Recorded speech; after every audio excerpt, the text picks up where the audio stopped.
Oke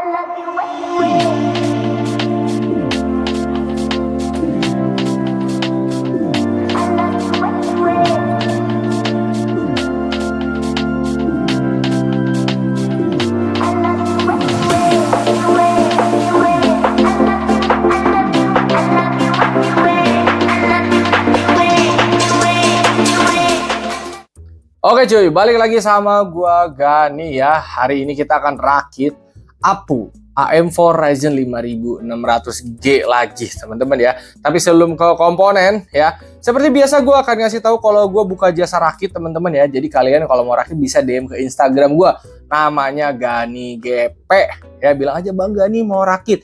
Dananya gua ngikutin kalian. Yang beli komponen bisa gue, bisa lu udah punya spek kita tinggal beli, belum punya spek kita bisa diskusi di live streaming. PC-nya setelah jadi boleh diambil, gue ada di Bogor kota. Kalau mau dikirim pakai kargo juga bisa. Ya intinya kalau mau rakit, DM Instagram gue namanya Gani GP, bilang aja Bang Gani gue mau rakit PC ya.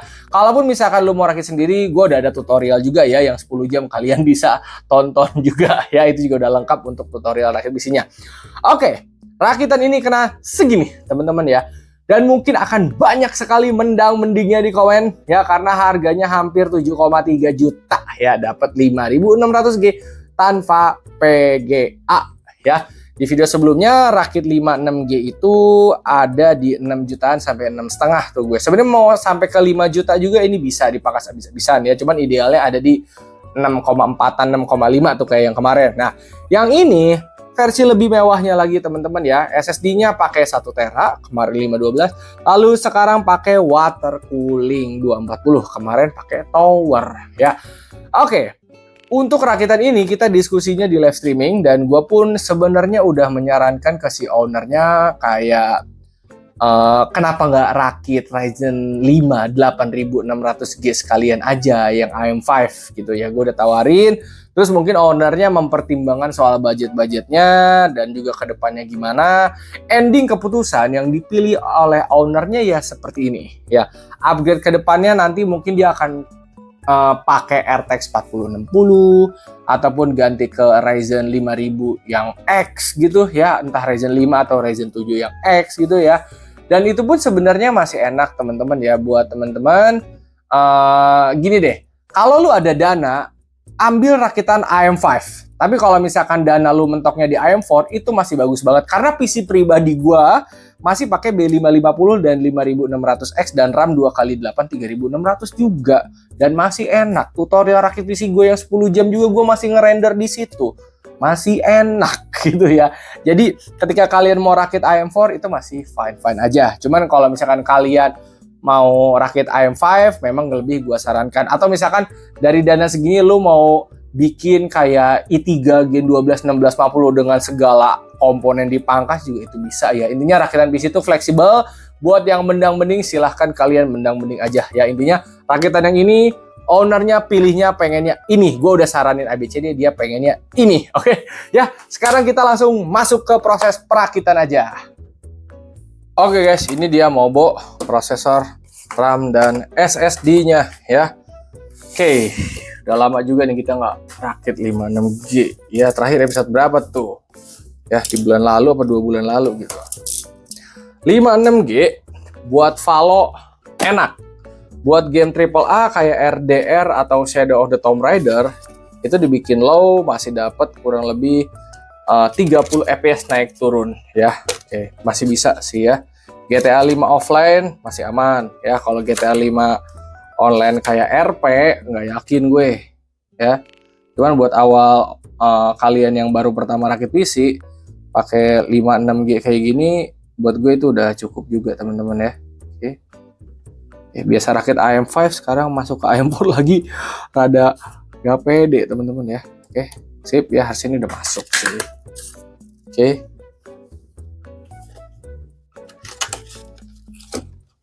Kita pasang SSD ya. Oke, ini gue nyiapin bracketnya AM5 lagi ya.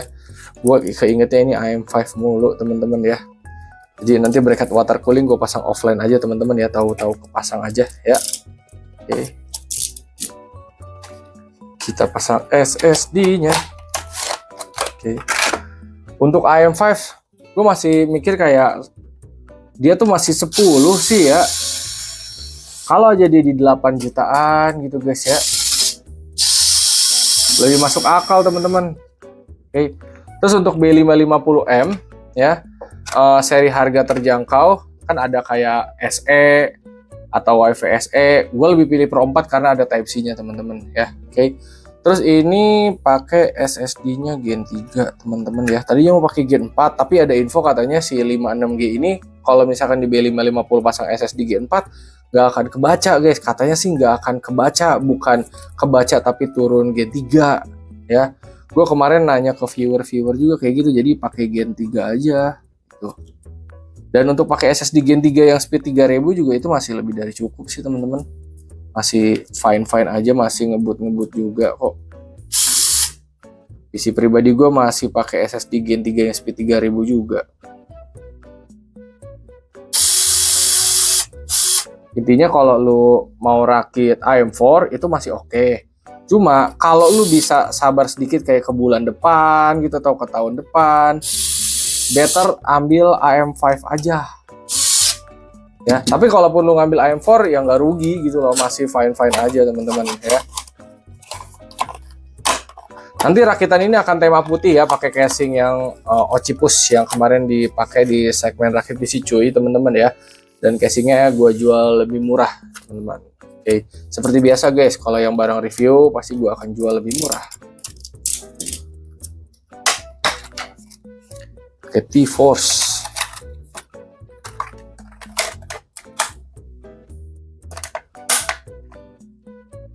Oke, kenapa susah nih dia ngeluarin ya? Bentar guys. Perasaan biasanya gampang kok. Gampang, kenapa jadi susah guys? DDR4. Pasang RAM DDR4 jujur lebih gampang guys. DDR5 tuh kadang keras. DDR4 mah krek enak guys. Tuh, sip ya, per motherboardan udah. Sekarang kita menuju ke casing. Oke guys, ini dia casing dan gue mau pasang motherboard dulu ya teman-teman ya. Biasa kita PSU tapi motherboard dulu deh ya. Terus ini untuk bracket water cooling udah gue pasang juga teman-teman ya. Oke, kita pasang ya. Backplate-nya udah gue pasang juga ya. Akhirnya setelah sekian lama kita masang lagi motherboard ya. Backplate-nya terpisah guys ya. Pastiin semuanya udah masuk. Kalau udah kita tinggal baut aja. Oke. Untuk casing Occipusnya sendiri dia tuh sudah include 4 fan ya, polos. Jadi nanti lampu itu adanya di motherboard dan ada di water cooling. Kita akan set warna putih karena ownernya mintanya warna putih. RAM-nya mentok, RAM-nya apa bautnya. Untuk RAM, ini buat teman-teman yang belum tahu ya, untuk semua RAM yang ada lampunya, nyalanya dia akan delay teman-teman. Dan kalau pakai ASRock, kalian harus setting di ASRock Polychrome dulu untuk startupnya dinyalain. Ya, jadi pada saat nyala, RAM itu dia akan nyalanya delay, terus akan rainbow dulu teman-teman. Kalau udah masuk Windows, aplikasi ASRock Polychrome akan kebuka, terus ketutup sendiri, baru dia ganti warna ke yang kita ganti. Misalkan kayak gue ganti putih nih, jadi dia nyala rainbow, masuk Windows, aplikasi ASRock Polychrome kebuka ketutup, baru deh dia jadi putih gitu ya. Jadi jangan kaget teman-teman ya buat yang pakai ASRock. Nanti kayaknya gue akan bikin video tutorial terpisah juga ya. Oke, per motherboardan udah ya. Ini gue colok-colok dulu ya, USB 3 sama front panel. Abis itu kita pasang power supply-nya. Kita pasang power supply-nya ya. Nah, kita nih casing ini udah pasti gampang teman-teman.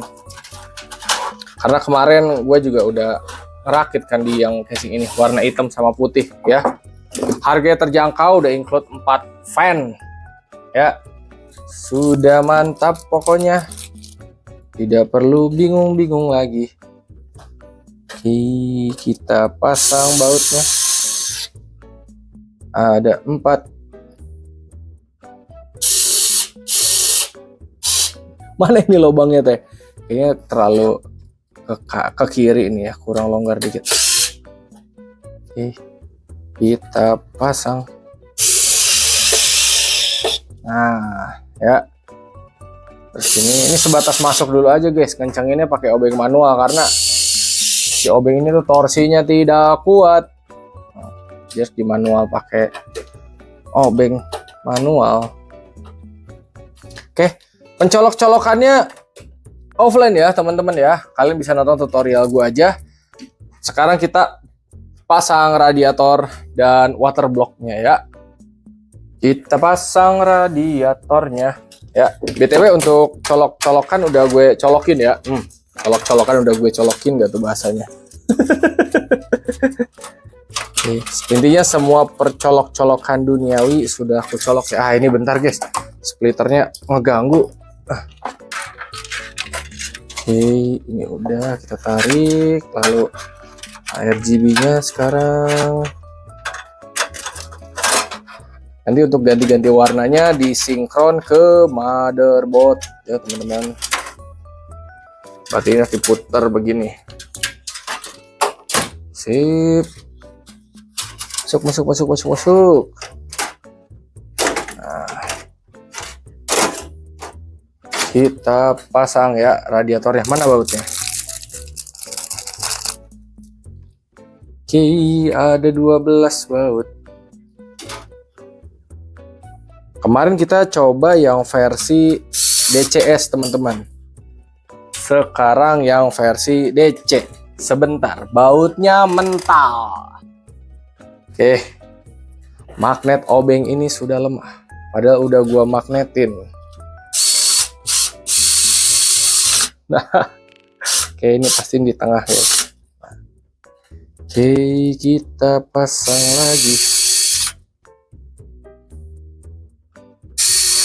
Pokoknya kalau kalian ngincar water blocknya yang agak diagonal, ambil DCS. Tapi kalau yang rata, ambil DC. Cara performa harusnya mirip-mirip ya. Kemarin dipakai 75F juga oke, apalagi pasang di 56G kayak gini guys. Harusnya udah aman ya. Dan sebenarnya untuk 56G pakai cooler tower udah cukup. Cuma kalau pakai water cooling ya berarti dia bekal lah buat kedepannya ya. Oke, ini kita tutup ya gas filternya. Sekarang kita pasang water blocknya. Oke guys, kita pasang pasta sebiji jagung aja guys ya. Nah segitu juga udah cukup. Terus ini bautnya gue siapin dulu guys. Nah, lalu ini plastiknya harus kita buka. Kita pasang deh si water blocknya.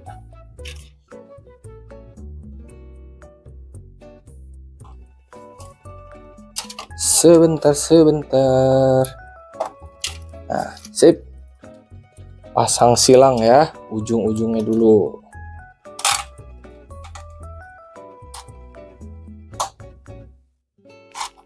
Satu udah. Terus ini di sini sekarang.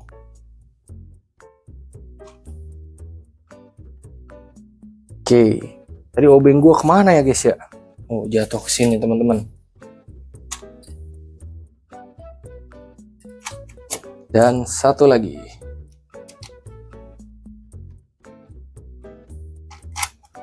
Sip, korigi tinggal kencengin deh. Gue ngencenginnya yang serong-serongnya dulu ya. Ganti-gantian guys kalau masang water block mah. Kalau bautnya 4 ya, gak cuma water block sih, PSU atau misalkan kayak casing atau fan casing, pokoknya yang segala konfigurasi 4 baut kalian pasangnya ganti-gantian teman-teman ya. Serong dulu. Oke, pastiin semua udah. Ini sip ya. Ini gue colokin, abis itu kita tutup dan kita nyalain. Oke teman-teman, semua kabel udah dicolok dan udah rapih ya. Jadi untuk jalurnya gue pilih 2 sini dan sini ya. Yang ini untuk 24 pin, terus USB 3 dan juga front panel ya ke bawah. Terus untuk kayak power supply serta RGB dan kabel-kabel water cooling semua lewat sini ya. Jadi satu arah biar tidak pusing si ownernya. Ini mari kita tutup sekarang.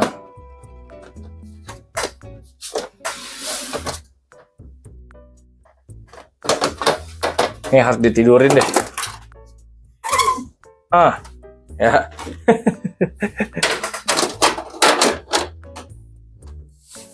Sip. Udah dikelar-kelar rakitan tanpa VGA mah sampai sini doang, guys, ya. Oke. Sekarang mari kita nyalain PC-nya. Semua udah dicolokin, kita nyalain monitor dan PC-nya ya. Oke. Stop kontaknya udah nyala ya. Ya wes, sekarang kita langsung aja nyalain PC-nya. Nah, ya. Oke. Udah nyala ya. Ini kita tinggal tunggu masuk ke layar ya. Oke guys, udah masuk ke BIOS ya, dan karena ini tanpa graphic card, kita harus naikin dulu si VRAM ya teman-teman ya, ke Advanced, terus AMD CBS, terus NBIO Common Option, lalu pilih GFX Configuration ya, iGPU Configuration-nya pilih yang UMA Specified, dan kita pilih jadi 2 GB aja ya, ini RAM-nya kan 2x8. Oke. Kalau mau dibikin 3 GB juga boleh, tapi 2 GB aja lah ya. Biasanya gue selalu pakai seperti itu. Kita pencet F10 lalu yes dulu ya.